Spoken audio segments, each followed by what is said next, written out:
Your Life Matters, a lesson from effective egoism. Published on New Ideal, the Journal of the Ayn Rand Institute, on December 20th, 2023. Lesson 1. Your Life Matters. It's all about you. Has anyone ever told you that? Probably not. Instead, you're born into the world without a say in the matter, and from day one, people are telling you how unimportant you really are, as if you were an uninvited guest intruding on a party. Think of others first. Don't be selfish. Do as you're told. It's not all about you. And yet the people you're supposed to serve and sacrifice for, they're all being told the same thing. Servants serving servants serving servants. None of us has a right to exist for our own sake. It's servants all the way down. Few people really believe that, of course. Most parents want their kids to be happy, to find fulfilling jobs, passionate romances, not join a monastery or start a soup kitchen.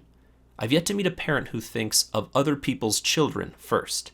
They say things like, think of others first, because they believe they're supposed to say it, and because they believe that thinking of yourself is a given.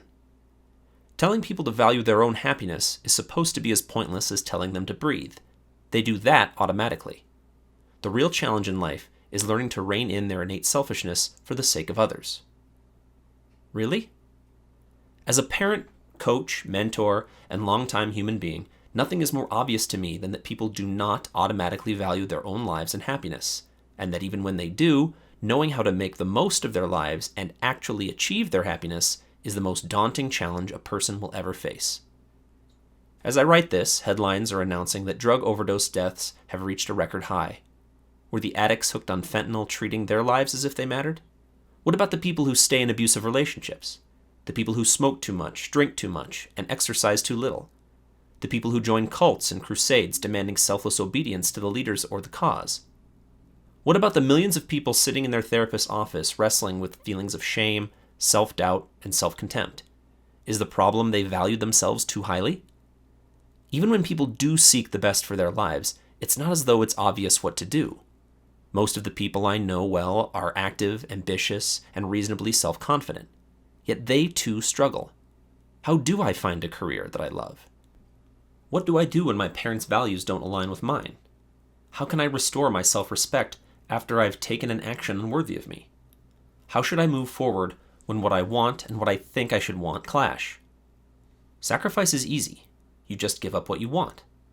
But knowing what you want, coming up with a vision of who you want to be and the life you want to live, figuring out how to realize it, staying true to that vision over the course of years and decades while overcoming distractions, obstacles, and outside pressure, there is nothing more difficult, more rare, or more heroic than building a self and a life that you love. But there's a science that exists to teach you to do it. Philosophy. Check your assumptions. My dad was a Navy pilot, and when I was 9, his job took us from Virginia to Japan. It was like moving to a different planet. People didn't shake hands, they bowed. People didn't drive on the right side of the road, they drove on the left. Wearing shoes in the house was taboo, but openly looking at porn on the train, just fine. We take so much of human behavior for granted. This is just the way people do things. We never question many of the assumptions behind our beliefs and behaviors because it doesn't feel like we're selecting among alternatives. We're just believing and doing what comes naturally. But there are alternatives. Some of the alternatives people face are completely optional conventions. It doesn't matter what side of the road you drive on, so long as everyone in the area drives on the same side. But other alternatives matter. They can be right or wrong, good or bad. We take it for granted that slavery is evil. Not everyone in history has. Philosophy is the subject that examines our deepest assumptions about life, about what we are, where we are, how we know, how we should live.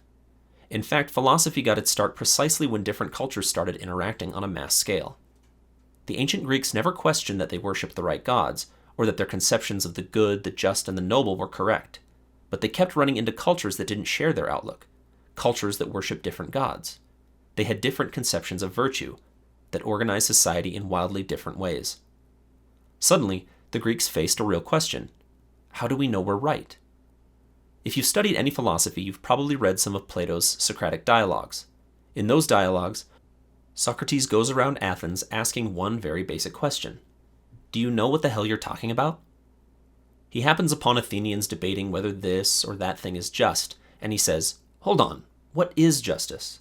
If you don't know that, you'll never be able to say for sure whether a particular action is just or not. That was the beginning of philosophy. Philosophy doesn't just identify your most basic assumptions, it allows you to question them, to think about them self-consciously and critically so that you know your most basic assumptions are true. And once you know that they are, philosophy leaves you with an explicit framework you can use to solve all the particular real-life problems you face. What does all this matter? Because if you aren't aware of the assumptions you're making, you're out of control. You're acting blindly, in the grip of ideas that are invisible to you. Ideas that, all too often, are contributing to your fears, self-doubts, frustrations, conflicts, and regrets. Here's one example. Are you in control of your life? Do you have the power to choose, or are you at the mercy of the invisible forces of nature and nurture, your genes and your environment? Even if you've never taken a formal position on the issue of free will versus determinism, you can't escape making certain assumptions about whether you're in control of your life and responsible for your actions. It's no accident that even the most uneducated criminal will appeal to determinism to rationalize his crimes and subdue his guilt. I couldn't help it, that's the way I was raised. Never mind that his siblings managed to stay out of prison. This book is about self-creation. It's about taking ownership of your life, refusing to bow to routine or conformity or conventional wisdom, and instead making the commitment to actively create yourself and your soul. Here's how my greatest philosophic influence, Ayn Rand, once put it. Quote, "Just as man's physical survival depends on his own effort, so does his psychological survival. Man faces two corollary interdependent fields of action in which a constant exercise of choice and a constant creative process are demanded of him, the world around him and his own soul. By soul, I mean his consciousness.